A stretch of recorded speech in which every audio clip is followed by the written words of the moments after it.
I'm Dr. David Harris. Around how many surgeries have you done? My lifetime, probably in the 5,000 to 6,000 category. When did you lose count? Pretty early on. It's not about how many you do, it's more about just the quality and the outcome that you get with each individual patient. Do they have to get a booster seat for the patients while you're operating? No, they dig a nice hole for me in the operating room floor so the staff doesn't have to all stand up on tons of supports. So you don't get on your knees while you're operating either? Not physically, just emotionally. Do you steal bones from patients to get so tall? No. Sometimes we bring bones home from the restaurant for our dog, though. Have you ever broken a bone? Yes. Which one? My fibula on my right ankle. If you had your choice, which one would you break?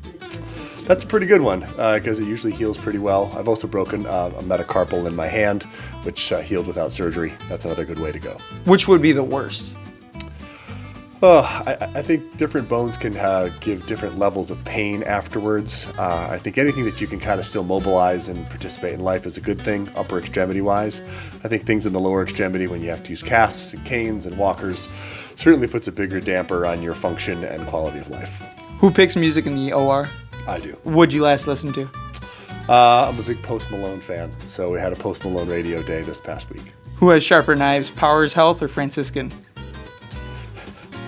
Probably about equal, but I use more. Scalpel or saw? Scalpel. Drill or hammer? Drill. Bears or Packers? Oh, God, Bears. Weirdest time of day you've been called into surgery? You can't escape this field without getting called in at some point in the early morning hours from either an infection or some type of surgical emergency. So 2, 3 a.m., sometimes you get that phone call. That's usually the worst time because you know you're not coming home and you're just rolling into the next day. Eat before or after surgery? Both. Do you stretch? A little bit, not as much as I should. Do your assistants walk on stilts to hand you things during surgery?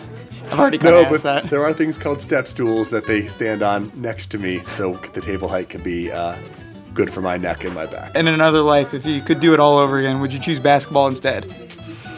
Oh, well, I played basketball. I tore my meniscus in my knee. I had orthopedic surgery, so they kind of came together for me. So I no longer play a lot of basketball, although I'm passionate about it. So no, I'd probably go down this road. A little more career longevity.